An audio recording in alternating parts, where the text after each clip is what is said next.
ابھی BBC کی ایک رپورٹ آئی ہے لندن کے بارے میں کہ وہاں تنہائی کا شکار ہونے والے لوگ، ان کے لیے گورنمنٹ سوچ رہی ہے کہ کیا کریں ایسے لوگوں کا جو تنہائی کا شکار ہے.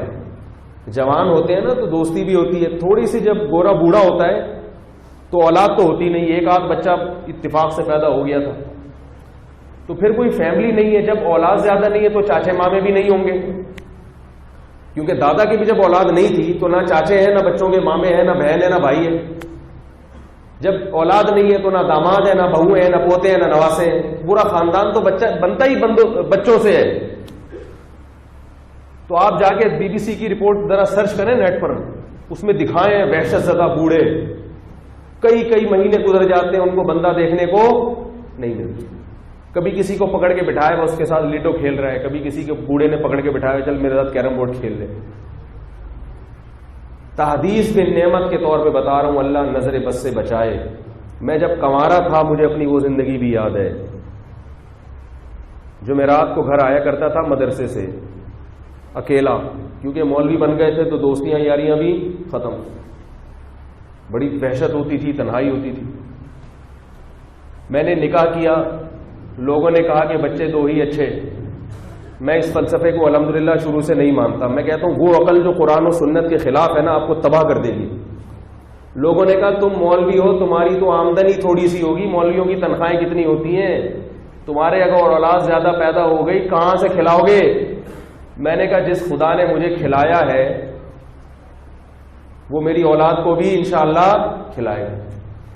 نہ شادیاں میں بریک لگی ہماری اور نہ بچوں کی گروتھ میں کوئی بریک لگی. آج میں ان لوگوں پہ ترس کھاتا ہوں جو مجھے مشورے دیتے تھے، ان کی اپنی زندگی کیسی گزر رہی ہے. اور مجھے اپنے بارے میں یہ ڈر ہوتا ہے کہ کہیں اللہ کی ناشکری نہ ہو جائے. تنہائی کے علاوہ سب کچھ ہے، تنہائی نہیں ہے، تنہائی نہیں ہے الحمدللہ. کہیں سفر سے واپس آتا ہوں تو بچوں کی ایک ماشاءاللہ فوج ہوتی ہے. لوگ کہتے ہیں اتنے بچے کیسے پلتے ہیں. آؤ کبھی ہمارے گھر بیٹھ کے دیکھو، آپ کو پتہ چلے گا کیسے پلتے ہیں. خام خواہ کی آپ نے ٹینشنیں اپنے اوپر. بچہ ماں باپ کو پالتا ہے. جن کے گھر بچے نہیں ہیں ان کے ماں باپ کی زندگی دیکھو جا کے. میں نے بچوں سے سیکھا ہے کہ والدین بچوں کو نہیں پالتے، بچے والدین کو پالتے ہیں. بچے والدین کو خوش رکھنے میں معاون اور مددگار بنتے ہیں، بچے تو خود ہی پلتے ہیں.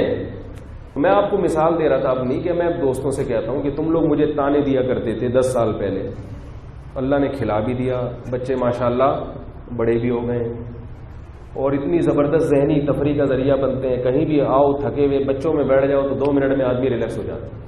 یہ جو لوگوں کو مولویوں کے بچے برے لگ رہے ہوتے ہیں نا کہ بھائی اتنے بچے مولویوں کے، یہ اس لیے کہ آپ کے نہیں ہیں.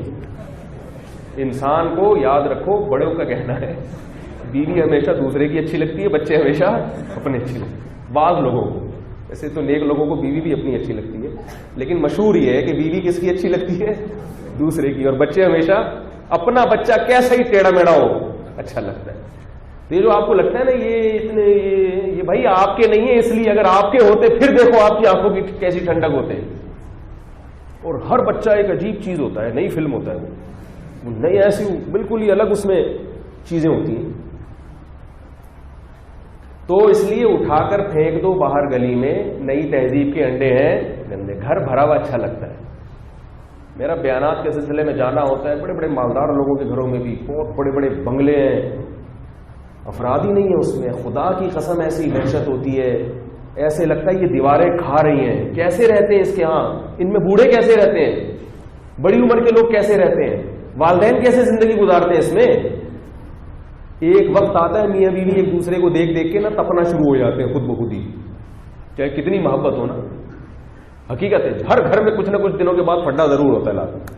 اولاد ہوتی ہے جو والدین کو آپس میں، جب اولاد ہو جاتی ہے نا تو میاں بیوی پھر اولاد کی خاطر جڑتے ہیں، اولاد کی خاطر ایک دوسرے سے محبت کرتے ہیں. میں نے بڑے بڑے ہینڈسم لوگوں کو دیکھا ہے، چڑیل جیسی بیویاں، پھر بھی بیوی سے محبت کیوں کر رہے ہیں؟ بھائی بچوں کی ماں ہے. بھائی کیا ہے؟ بچوں کی ماں ہے. اتنے سارے بچے، میں اس ماں کا تو کوئی آلٹرنیٹ ہے ہی نہیں نا. اماں کو چھوڑ دیا تو کوئی ادھار کہیں سے انٹی لا سکتے ہیں ان بچوں کو پالنے کے لیے؟ وہ محبت تھوڑی دے گی. ماں تو آپ کے بچوں کو مار بھی رہی ہو تو آپ کو اچھی لگتی ہے, آپ کو پتا ہے تربیت کر رہی ہے. کوئی دوسری انٹی آ کے بچے پہ ہاتھ اٹھائے تو آپ وہ 100 قسمیں کھا رہی ہو کہ میں ان کو نیک بنانے کے لیے, آپ کہیں گے نہیں اپنی بھڑاس نکالنے کے لیے مار رہی تھی. یہ تو اللہ نے کوئی آلٹرنیٹ پیدا ہی نہیں کیا, متبادل رکھا ہی نہیں اللہ تعالیٰ نے. تو اس لیے کچھ مولویوں کی بھی مان لیا کرو, اپنے خاندانوں کو بڑھاؤ, اچھے لگو گے, عزت بھی ہوگی تمہاری. جب اولاد زیادہ ہوتی ہے تو گھر میں باپ کی عزت بھی ہوتی ہے. ہاں بعض لوگوں کی اولادیں زیادہ ہیں, ساری بگڑی ہوئی ہیں. اس کی وجہ یہ ہے کہ انہوں نے برے ماحول سے اپنی اولاد کو نہیں بچایا. بچوں کی فکر کرنی پڑتی ہے, اٹھنا بیٹھنا کہاں ہے, چرسیوں میں بیٹھ رہے ہیں, پھر تو بھائی ایک بھی ہوگا تو وہ بھی خراب ہوگا, 10 ہوگا 10 مل کے خراب ہوں گے. پھر وہ تربیت کی, اور تربیت پہ پیسے خرچ نہیں ہوتے, یہ بھی بہت بڑی بھول ہے. لوگ کہتے ہیں اتنے بچے جب ان کی اچھی تعلیم نہیں ہو سکے گی پیسے ہی نہیں ہوں گے. تعلیم الگ چیز ہے, تربیت الگ چیز ہے. اور یہ بھی یاد رکھو کہ اب یہ موضوع بہت طویل ہے, میں کہیں اور نہ چلا جاؤں. بھائی دیکھو اللہ اس کے رسول نے جو بات کہہ دی نا وہ صحیح ہے, یا فیملی پلاننگ والے جو بات کہہ رہے ہیں وہ صحیح ہے؟ جب اللہ اس کے رسول نے ایک بات کہہ دی, تزوج الودود الولود, اولاد کی کثرت کو پسند کیا, تو بس ہم جمعہ پڑھنے کیوں آئے ہیں یہاں پہ؟ فیملی پلاننگ والوں نے کہا تھا جمعہ پڑھانا چاہیے. بھئی اللہ اس کے رسول نے کہا نا, تو اللہ اس کے رسول نے کہا کہ نسل بڑھاؤ. جس ملک میں جوانوں کا ریشو زیادہ ہوتا ہے وہ جبھی ہوگا جب گروتھ ریشو زیادہ ہوگا. ہمارے سیاستدان تقریریں کرتے ہیں نا کہ دیکھو پاکستان میں جوانوں کا ریشو زیادہ ہے, ایک مضبوط ملک ہے. تو اللہ کے بندو, جوانوں کا ریشو تو جبھی زیادہ ہوتا ہے جب آپ کا گروتھ ریشو زیادہ ہو. جس ملک میں گروتھ ریشو کم ہوتا ہے وہاں بوڑھوں کا ریشو خود بخود بڑھ جاتا ہے. تو ملک بھی طاقتور ہوتا ہے, خاندان بھی مضبوط ہوتا ہے, گھروں میں خوشیاں بھی آتی ہیں, اور زندگی اچھی گزر جاتی ہے انسان کی. اس میں آخرت کا فائدہ بھی ہے اور دنیا کا فائدہ. اور بڑی بات یہ کہ اللہ پہ توکل کا مزہ بھی آتا ہے. اللہ پہ توکل کا مزہ بھی آتا ہے. جیب ہے نہیں لیکن انسان کس پر اعتماد کر رہا ہے, جیب اجازت نہیں دے رہی, تو اللہ کی مدد بھی ہوتی ہے. اور اگر کروڑ پتی ہو اور یہ سوچ کے خرچے کہاں سے پورے ہوں گے, تو اس لیے اولاد روک رہے ہو, تو پھر اللہ کی مدد اور اللہ کی نظر آپ سے ہٹ جائے گی. اللہ کہتے ہیں اس کمبخت کو میں نے کھلا پلا کے جوان کیا, یہ سمجھ رہا ہے کہ اس کے باپ کے پاس پیسہ تھا اس لیے ایسا ہو گیا.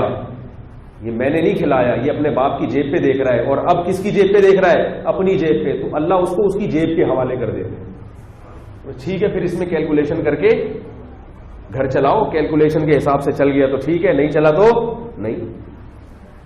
ہر چیز میں کیلکولیشن نہیں دیکھنی پڑتی. یہ برکت کیا چیز ہے؟ برکت ہم بار بار دعا مانگتے ہیں نا کہ اللہ اس میں برکت دے دے, مال میں برکت دے دے. یہ کیوں نہیں کہتے اللہ پیسے ڈبل کر دے؟ کیسے سمجھائے بھائی, کیا کریں یار. او بھائی اللہ سے کبھی جو رزق مانگا جاتا ہے یوں نہیں مانگا جاتا کہ اللہ یہ پیسہ ڈبل کر دے, اللہ میری 50,000 تنخواہ کو 1 لاکھ کر دے. کبھی کسی بزرگ کو یہ سنا کہ آپ کے یوں دعا مانگ رہا ہو اللہ یہ 1 لاکھ کماتا ہے تو اس کو 2 لاکھ دے دے.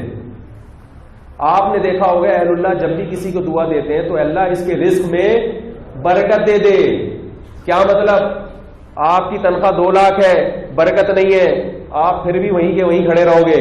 اور اگر 10,000 کماتے اور اس میں برکت ہے تو آپ مزے کس کے لے رہے ہوگے؟ 2 لاکھ والے کے.